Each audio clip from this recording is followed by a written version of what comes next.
We are following more breaking news out of the NBA, where the Utah Jazz are trading Rudy Gobert to the Timberwolves. That is per ESPN. The three-time Defensive Player of the Year has spent his entire 9-year career in Utah. No longer. In exchange for Rudy Gobert, the Jazz will receive multiple first-round picks along with a haul of players. Taking a look at the tentative trade details here, including Malik Beasley, Patrick Beverley, Walker Kessler, among others. Let's welcome in Bill Ryder to talk about this latest news in the NBA. My, oh my, it's been a busy 24 hours here. Rudy Gobert to the Timberwolves. What do you think about this move? Yeah, a big move, and this reinforces what we saw from the signing of Kyle Anderson in the last 24 hours by Minnesota. They want to compete. They want to contend. They tasted postseason basketball at the end of this last regular season. Even though the Western Conference is tough and probably, Amanda, going to get a lot tougher, this is a big addition because they feel like with Karl-Anthony Towns in his prime, this is the chance to really try to make a push. So how does Rudy Gobert fit into this team now? We're talking about a guy who's the second or third or first best defensive player in the NBA, an all defensive wonder, an all defensive of the year player. He'll be in contention for that, obviously, over the next few years. A rim protector, get you some easy buckets. So it's going to shore up a defense that's always been, going back many years, really the entirety of Karl-Anthony Towns' time in Minnesota. The problem for this squad, one of the best defensive players in the game. That's a big step forward for a team that needs balance if they want to compete. The move in the NBA moving too fast for my hands as I'm trying to pull up the odds for the Timberwolves here in the West. Right now, and I'm sure this is going to shift, they are 30-1 odds to go ahead and win the West. What do you think this is going to do for their chances next season? Yeah, the West is tough. It really is, but we've seen some long shots come through before. If you've got 30-1 odds, almost certainly because you live in Minneapolis or you're a Timberwolves fan, that would basically be the only reason someone put money down before this trade. You're feeling pretty good. The addition of Anderson's a nice move. That's a guy that's very good defensively. Gobert's excellent defensively. Anthony Edwards is an emerging star, maybe already a star. And even though Karl-Anthony Towns, to say the least, had some hiccups in the postseason, this guy is capable of being a top 5 or top 10 player. He's an all-NBA player for a reason. So the Lakers are probably going to get better. They're targeting Kyrie Irving. Kevin Durant's trying to move himself to Phoenix is one of the two places he's trying to go after. The West is hard, and it's going to get harder. But if you've got a roster that has Karl-Anthony Towns and Anthony Edwards and Rudy Gobert's out there, this is a squad, I think, Amanda, that they're not going to be the contenders. They're not going to be the front runners. They're not going to be the favorites. But that's a difficult basketball team that if they gel, if they come together, they can be tough every night. So let's talk about what this means for the Jazz. I was trying to see if Donovan Mitchell had tweeted out anything yet. Nothing so far from him here, but they're getting multiple first-round picks now. They're getting a haul of players in return. What does this mean for Rudy Gobert's old team now? Yeah, I think it brings into focus a little bit. We're still waiting on some of the details in terms of Danny Ainge's plan, who runs basketball operations now in Utah. But it's the rebuild that we expected. And whether that's a rebuild on the fly while you're still trying to compete, or rebuild in real time with Donovan Mitchell, or they're going to move on from Donovan Mitchell, which I doubt is the case. Well, we'll have to find out. But the real haul in this trade are the first-round picks and the assets and some of those guys, some of the folks you showed that maybe they'll keep and maybe they'll move on. This tells us what we thought we knew. Utah is in a rebuilding mode. Danny Ainge is going to build this team in his likeness, the way that he wants, with his vision. I can't imagine them move on from Donovan Mitchell. You're talking about, again, an all-NBA class player, a world-class player in a market where it's hard to attract talent. But the Rudy Gobert, Donovan Mitchell partnership, uneasy partnership, talented on the floor, problematic off of it, we thought it would be over, and obviously we know now that it's a new direction in Utah. When it comes to a rebuild for this particular Utah Jazz team, and of course also getting a new head coach in Will Hardy, we talked about that earlier this week. Sometimes rebuilds we're looking at a year, maybe 2. Sometimes it's a little bit longer than that. Where do you put this rebuild for the Jazz now? Yeah, I think it's a year or 2 or 3, and I think Will Hardy's a really good point. Very well respected head coach, but he's, I would imagine, going to have some growing pains. He's a 34-year-old, and as much as I think Danny Ainge is probably going to tell his fan base and tell the media the next time he addresses them that they're in competition and we want to compete and all those words, we just talked about the fact that the Timberwolves are I think pretty interesting now, and it's a slew of teams. You can go through 6 or 7 teams that are better than Minnesota probably, and that are certainly better now, I think, than Utah. So the Jazz may be interesting. They may be fine. They may aspire to be okay as they rebuild. But this tells us that whatever hopes they had of being championship contenders last season, they don't think that worked. They're moving on. This is not the goal over the next 12 months to win a championship. It's to build a championship team over the next 24 or 36 months. Have a little bit of patience, Utah Jazz fans, but exciting news for the Timberwolves there. Bill Ryder, thank you so much for joining us here on HQ to talk about this very latest move in the NBA. Latest odds to win a championship. The Timberwolves not on there right now. They are plus 5,000. Coming up next here on CBS. Big breaking news out of the NBA where Rudy Gobert will no longer be a part of the Utah Jazz organization. He is being traded to the Timberwolves, that per ESPN. The three-time Defensive Player of the Year has spent his entire 9-year career thus far in Utah, no longer. Now, in exchange for Rudy Gobert, the Jazz are getting a lot. They're getting multiple first-round picks. Also, several players, including Malik Beasley, Patrick Beverley, Walker Kessler, among others. Let's welcome in Colin Ward-Henniger for the very latest here in the NBA. Rudy Gobert no longer with the Jazz, now heading to Minnesota, according to reports. Give us a grade for the Minnesota Timberwolves.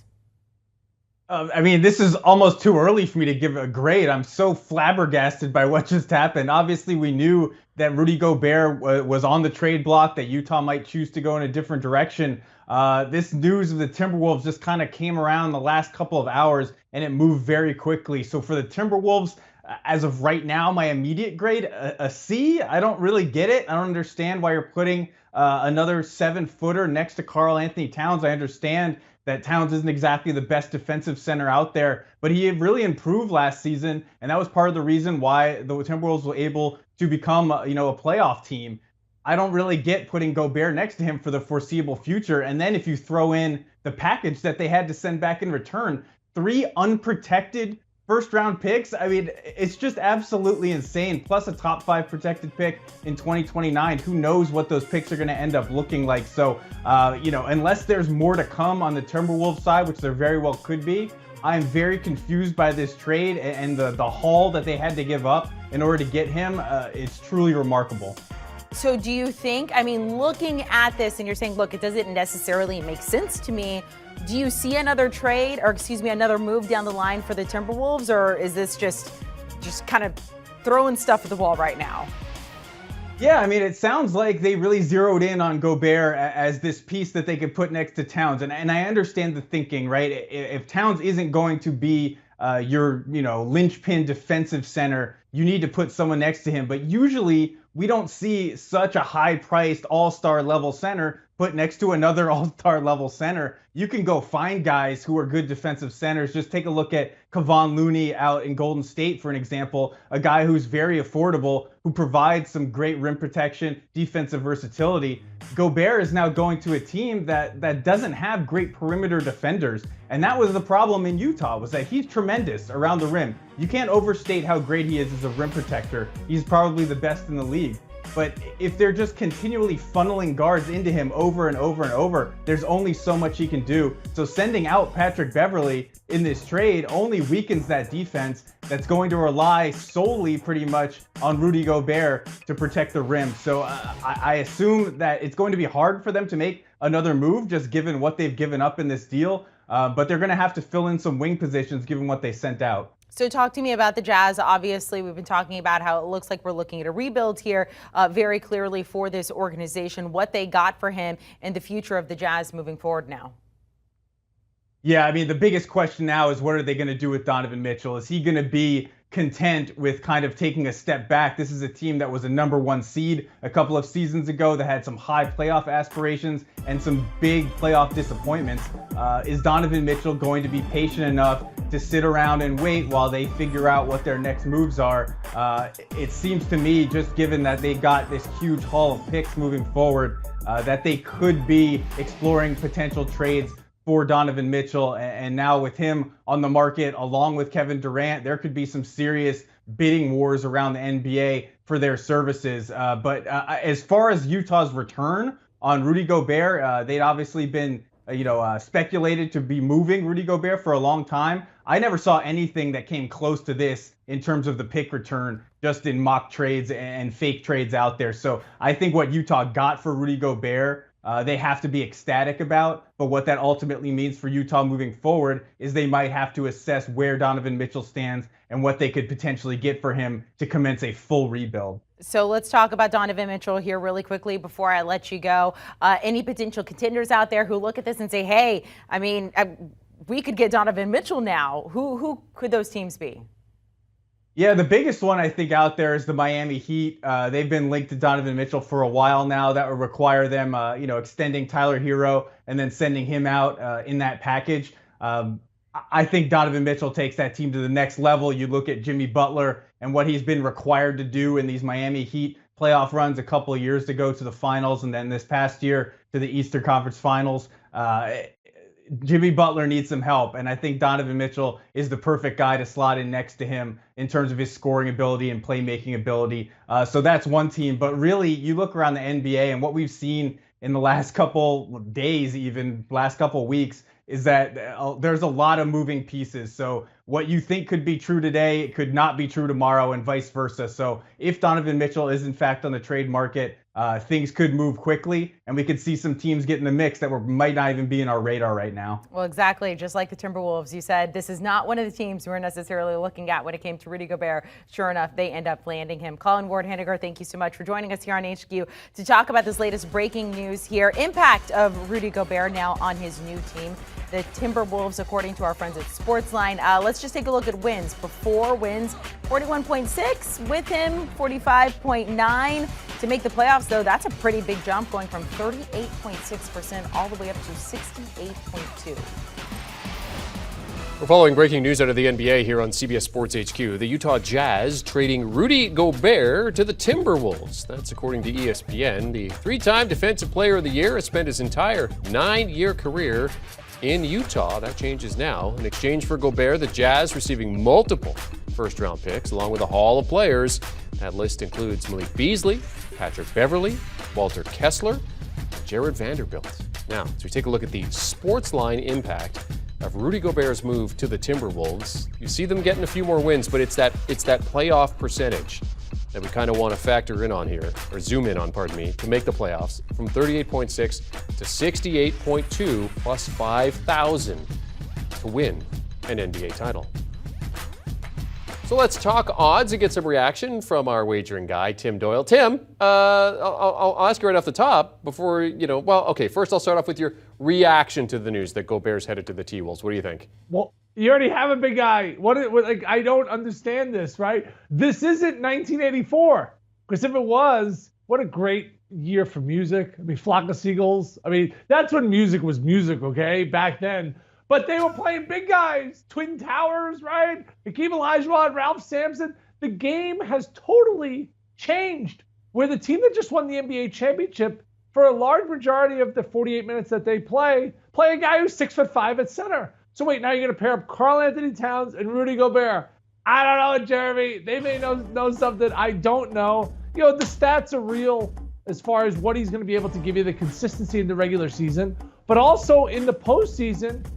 He is, Rudy Gobert, a liability on the defensive end, especially when they put him in pick and rolls. So, yes, it's hard to say this guy is not good at basketball. You see the ranks there, rebounding, blocking shots, 71% from the field. He's wildly consistent. I just don't know why you need another big guy alongside Karl Anthony Towns. I think that they got absolutely fleeced, the T-Wolves. They got fleeced. They gave away like 1 million first-round picks. You know what the Jazz are doing right now? They're blowing this thing up. So they're getting all the draft picks, and that's how you do it. And, they felt like that was the best offer right now to move on from the Rudy Gobert, Donovan Mitchell, Joe Ingles. It was like the same team every single year that couldn't get over the hump. So they're basically going to go back to start, blow this thing up, and start roll these first-round picks. 1984 politically, not realistically. Okay, so Tim, are you putting money on the T-Wolves then? You saw the increase in percentage in terms of making the playoffs from the 38.6 to the 68.2. Are you putting money on them to get to the postseason? Oh, postseason, yeah, they'll make the postseason. Yeah, he's an unbelievable regular season player. You know, like there are people who do shows on Monday, Tuesday, Wednesday, Thursday, and Friday, right? If they don't get that Saturday night show, they don't get that Sunday show, or sometimes in local markets, those are actually the bad anchors that do Saturday. And so I don't want to get into that, okay? But this is a different guy in the postseason versus the regular season because his inability to guard perimeter players, that they're going to put him on an island and force him to guard guys one-on-one. I am not surprised this happened at all for Utah, that they're blowing it up, because they looked disinterested in the playoffs. That's right, in a series where, you know, they luck into Dallas, they luck into Luka Doncic not playing the first two games, and they still couldn't win the series. I bet that series, I was watching those games and I went, oh, if you can't win this series, like, you obviously are never going to win an NBA championship. Time to blow it up. That's what they're doing. Blowing it up. Okay, so the odds to win the West, then let's make things a little more interesting, go from 30-1 to 25-1. Are you putting in a little sprinkle on that? Depends what your sprinkle is that all of a sudden gets the juices flowing. You know what I mean? Yeah. For someone like Amanda, right? She's betting 2,000-3,000 a game. We can't keep up with her, Jeremy. You know, like Tim, I'm a weekend anchor. I'm a weekend anchor. I can't keep up with that. Exactly. So here's the deal. Whatever the sprinkle is, okay, for Amanda, $2,000, for me and you, a couple $100. Take half of it. Just give it to me and my family, and I will go down to Florida and kick you both in the shins, all right? Because there is no way, I repeat, no way the Timberwolves win the West with this roster. Come on. And then win an NBA championship. It's just not how the game is played today. So I don't really understand the makeup of this. I'm excited to watch it. I don't think it's going to be like an absolute train wreck. I think they're going to be a really solid regular season team. But as far as like winning championships, I think they're a long way away. Amanda did say earlier in the day today that she is looking for that NBA free agents money, is what she's. I want $215 million. That's what I want. $250 million. All right, Tim. Colin gave it. There we go. Yeah. Tim, Colin gave it a C-, the trade. So give me a letter grade for you. Is that passing? Is that passing in Canada? I throw it back to you. A C-, like, does that get a degree in got the 5 me years here. of high school? It got me here. Yeah. I don't know why you guys have high school for so many years. That's an issue that you and I could take up, even though we agree on the national anthem. It's only 3 years. Those guys get out of Canada, no one knows how old they are anymore. You're like, how old are you? Okay, You're in anyways, high school, trade grade. 13th grade. F. I don't get it. Incomplete. INC. Like, I remember I was failing in class miserably at Northwestern, and I went in there and I begged, and I said, you know, I'm really going through a lot right now. And then she's still F. That's what I give this grade, an F right now. I don't buy into it because the game is played at a different level. So I think the Jazz won this trade in a big way, and I think the T-Wolves, they got fleeced the first-round picks. Okay, so what about this then? Malik Beasley, Patrick Beverley, Walker Kessler, Jared Vanderbilt. I mean, give me the Jazz side of this trade. That, you know, your opinion. You said that, you know, they got it done here. So what's the impact there for them? You know, this is what you got to look at for Utah. For them to ever have a successful team, they have to draft well. I know that sounds elementary, but no one's like, you know where I want to go? Free agent destination, baby. Salt Lake City. You think Kevin Durant's like, hey, I really want the Jazz to sign me? So you have to know that as an organization. I heard it's beautiful in Salt Lake City. The mountains, the fresh air, the blue sky. Great. But no one wants to sign there in the offseason. Everyone wants to sign with the Lakers or the Heat or the Knicks or those big market teams. So the Jazz, if they're not competing for what they believe is like a Western Conference title, a division title, if they're not going to be one of the top 5 teams in the Western Conference, retreat. You know this. You never say retreat in the military because it sounds like repeat, right? So you always say again. Okay, so that's a whole nother thing. You heard it once, you heard it twice. Jazz won this trade. They got all these first-round picks. They're going to knock it out of the park. They're going to be fine. This is what you do. When you're not winning, you got to retreat. Plus 5,000 to win the West, plus 10,000 to win an NBA title. The Utah Jazz. Our Tim Doyle joining us to discuss Rudy Gobert's trade to the Minnesota Timberwolves. Here's the breakdown of the deal. It's multiple first-round picks, and then, of course, that haul of players. Tim says, I think he's going to give the Jazz an A+, but he's giving the T-Wolves an F here. Malik Beasley, Patrick Beverley, Walker Kessler, Jared Vanderbilt, all players that are part of this deal for the Jazz. T-Wolves get Rudy Gobert.